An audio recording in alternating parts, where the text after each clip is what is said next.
خاتم النبیین کے مقدس ترین مشن کو قیامت تک باقی رکھنے کی یہ ضروری ہے کہ ان کے دعوت کے نظام کو باقی رکھا جائے۔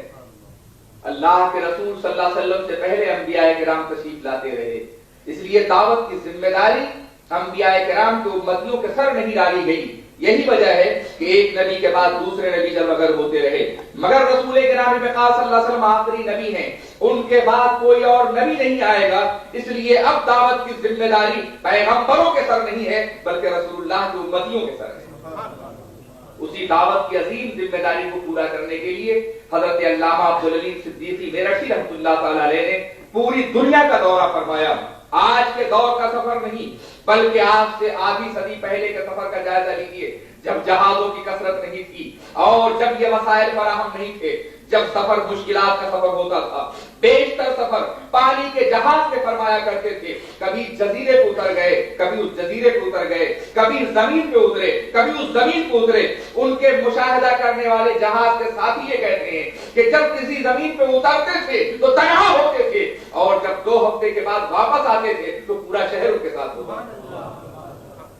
تو انہوں نے بے پناہ تبلیغی خدمات انجام دی ہیں۔ وہ جہاں بھی گئے انہوں نے مسلمانوں کے تشخص کو باقی رکھنے کے لیے، مسلمانوں کی اعلیٰ ترین قدروں کو زندہ رکھنے کے لیے، مسلمانوں کے تہذیبی امتیازات کو باقی رکھنے کے لیے، مسلمانوں کے تمدنی امتیازات کو باقی رکھنے کے لیے صرف زبان سے تبلیغ نہیں فرمائی بلکہ آپ نے وہاں درسگاہیں قائم کی، یتیم خانے قائم کیے، وہاں آپ نے لٹریچر فراہم کیے، کتابیں لکھی، پرچے جاری کیے، تنظیمیں بنائی، رفاہی ادارے قائم کیے، اور دنیا کی مشہور شخصیتوں سے آپ نے باضابطہ طور پہ ملاقاتیں کی۔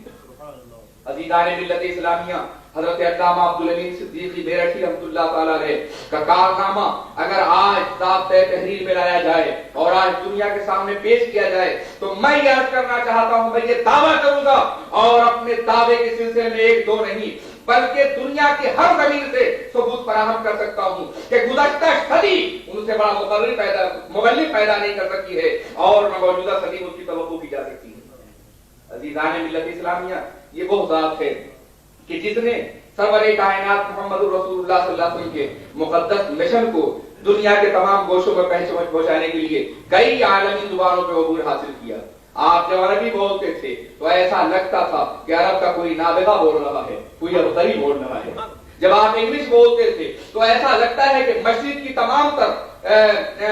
مشرق کا تمام حسن، مشرق کا تمام جمال اور مشرق کی تمام تر لذتیں مغربی زبانیں آپ نے اڈیل دیا ہے۔ لوگ ان کی زبان سے مجبور ہو کر کے ان کا کلام سننے میں مجبور ہوا کرتے تھے۔ وہ انگلش صرف عوام الناس میں نہیں بولتے تھے، وہ انگلش صرف مساجد میں نہیں بولتے تھے، وہ انگلش صرف سڑک پہ بیٹھنے والوں کے سامنے نہیں بولتے تھے بلکہ آپ کی تقریریں یونیورسٹیوں میں ہوتی تھی، کالجوں میں ہوتی تھی، پروفیسروں اور دانشوروں کے سامنے ہوتی تھی، اور جب آپ بولتے تھے تو محفل پہ سکوت طاری ہوتا تھا۔ ایسا معلوم ہوتا تھا کہ جیسے انگلش زبان کا ایک ایسا عبقری بول رہا ہے، ایک ایسا جینیس بول رہا ہے کہ جو سرور کائنات محمد رسول اللہ صلی اللہ علیہ وسلم کی بارگاہ کرم سے فیضیاب ہونے کے بعد ایک دوسری زبان میں رسول اللہ کے نظام کو منتقل کر رہا ہے۔ نغمہ ہے ہندی میرا، لے ہے حجازی میری، وہ حجازی لے کو انگلش زبان منتقل کرتے تھے۔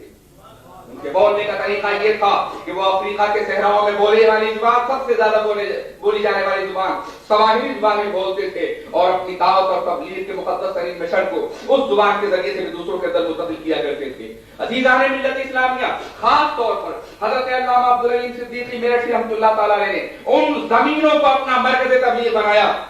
ان زمینوں پر اپنی توجہ زیادہ دی جن زمینوں میں اسلام کا سورج ڈوب سکتا تھا، جن زمینوں میں اسلام کی نبض ڈوب سکتی تھی، جن زمینوں میں مسلمان اقلیت میں تھے، مسلمان مزدور تھے، مسلمان غریب تھے، مسلمان مفلس تھے اور دوسری تہذیبیں غالب تھی، ان زمینوں میں زیادہ دورہ فرمایا، اس لیے کہ اسلام کی سرزمین پر مسلم علاقوں میں تو مسلم ماحول، مسلم تہذیب، مسجدوں کی اذانیں، باپ کا کردار، ماں کی آہ حضورگاہی، بچے کا نعرہ دین شبی، یہ سب کا سب مل کر کے ایک انسان کی شخصیت کی تشکیل دیتا ہے۔ مثال کے طور پر پاکستان کی زمین پر دعوت کی ضرورت ہے، مگر پاکستان کا پورا ماحول ایک انسان کے کردار کی تشکیل دیتا ہے۔ ایک بچہ جب صبح کو اٹھتا ہے تو باپ سجدہ کر رہا ہوتا ہے، ماں माँ तिलावत कर रही होती है, भाई मस्जिद की तरफ जा रहा होता है, सैकड़ों मस्जिदों से अजानों की आवाज आ रही होती है। ये माहौल शख्सियत की तश्कील देता है, किरदार की तश्कील देता है,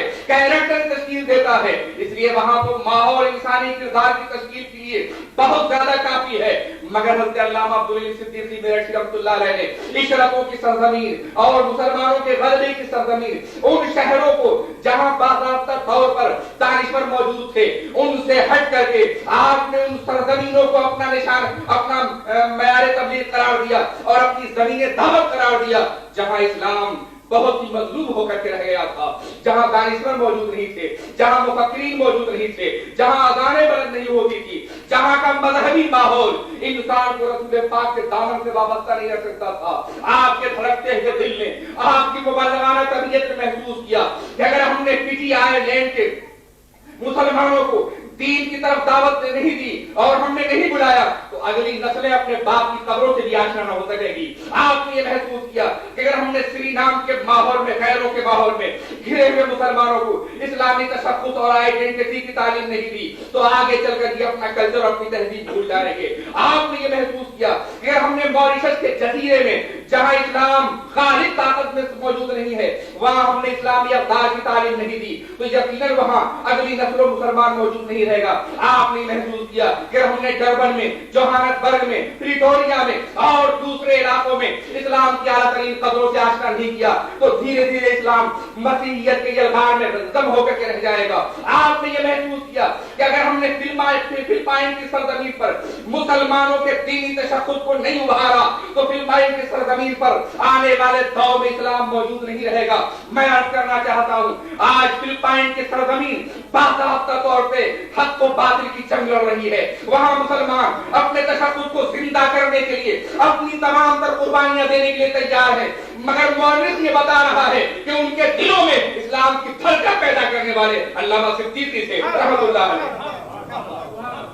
मीर अली मोहम्मद राशिदी की अभी एक किताब, एक मकाला सामने आया है, उन्होंने बाकायदा तौर पे वजाहत की है कि जब मैंने फिलिपाइन का दौरा किया और मैं जब वहां पहुंचा तो मैंने उनसे उनकी दीनी जिंदगी की बका के बारे में पूछा। मैंने ये सवाल किया कि अब भी तुम्हारे दिल रसूल पाक की में धड़क रहे हैं, तुमको बहुत अपने मरकज से टूटे हुए जमाना हो गया है, किस चीज ने तुम्हें दीन पर कायम रखा? तो उन्होंने कहा कि हमारे बचपने में एक बुजुर्ग आया करते थे जिनका नाम अल्लामा अब्दुल अलीम सिद्दीकी मेरठी रहमतुल्लाह अलैह था। उन्होंने हमें दीन से वाबस्ता रखा, उन्होंने हमें दीन पर कायम कर रखा। मीर अली मोहम्मद राशिदी मुझे मिलते अभी जिंदा हैं तो मैं उनसे कहता कि यही सवाल तुम मॉरिशस के मुसलमानों से करो, यही सवाल प्रिटोरिया के मुसलमानों से करो, यही सवाल जोहान्सबर्ग के मुसलमानों से करो, यही सवाल साउथ अफ्रीका के मुसलमानों से करो, यही सवाल कीनिया के मुसलमानों से करो, यही सवाल दारुस्सलाम के मुसलमानों से करो, यही सवाल तंजानिया के मुसलमानों से करो, यही सवाल नाइजीरिया के मुसलमानों से करो, यही सवाल ऑस्ट्रेलिया के मुसलमानों से करो और तुम यही सवाल जापान के मुसलमानों से करो, यही सवाल इंडोनेशिया के मुसलमानों से करो, यही सवाल सिंगापुर के मुसलमानों से करो, यही सवाल श्रीलंका के मुसलमानों से करो, यही सवाल जजीरा अंडमान के मुसलमानों से करो। जहां भी ये सवाल करोगे जवाब यही मिलेगा कि हमने एक नूरानी सूरत देखी थी और आज हमारा ईमान उसी नूरानी सूरत का सजदा है। नारे तकबीर, नारे रिसालत, बंदे आज़म जिंदाबाद। अज़ीज़ान मिल्लत इस्लामिया, मैं ये अर्ज कर रहा था और बता रहा था कि हज़रत अल्लामा अब्दुल अलीम सिद्दीकी मेरठी रहमतुल्लाह अलैह की शख्सियत और उनके तबलीगी कारनामों का जायजा लेने के लिए इंशाअल्लाह अज़ीज़ वर्ल्ड इस्लामिक मिशन बाकायदा एक चेयर कायम करेगा जिसमें दानिशवरों की और मुफक्किरीन की जमात होगी जो उन जमीनों का जायजा लेगी, उन असरात का जायजा लेगी, उन नकूश का जायजा लेगी कि जिनकी बुनियाद पर हज़रत अल्लामा अब्दुल अलीम सिद्दीकी मेरठी को आज मुबल्लिग़ आज़म कहा जाता है, मुबल्लिग़ आलम कहा जाता है, सय्याद आलम कहा जाता है। अज़ीज़ान मिल्लत इस्लामिया, मैं याद करना चाहता हूं कि आप उनकी मुक़द्दस तरीन कुर्बानियों का जायजा लें। मैं जोहान्सबर्ग गया था, मैं डरबन गया था, जाहिर है कि मेरा अपना कोई असर नहीं है, मैं क्या और मेरी हैसियत क्या, मैं तो उन्हीं जमीनों की ज़ियारत के लिए गया था जिन जमीनों को हज़रत अल्लामा अब्दुल अलीम सिद्दीकी मेरठी रहमतुल्लाह अलैह ने अपने कदमों से नवाजा है। मैंने लोगों से पूछा उनका तरीक़े तबलीग क्या है। वहां अभी सैकड़ों ऐसे मुसलमान जिंदा हैं जिन्होंने उनकी ज़ियारत की थी, जो उनके दामन कर्म से वाबस्ता हैं।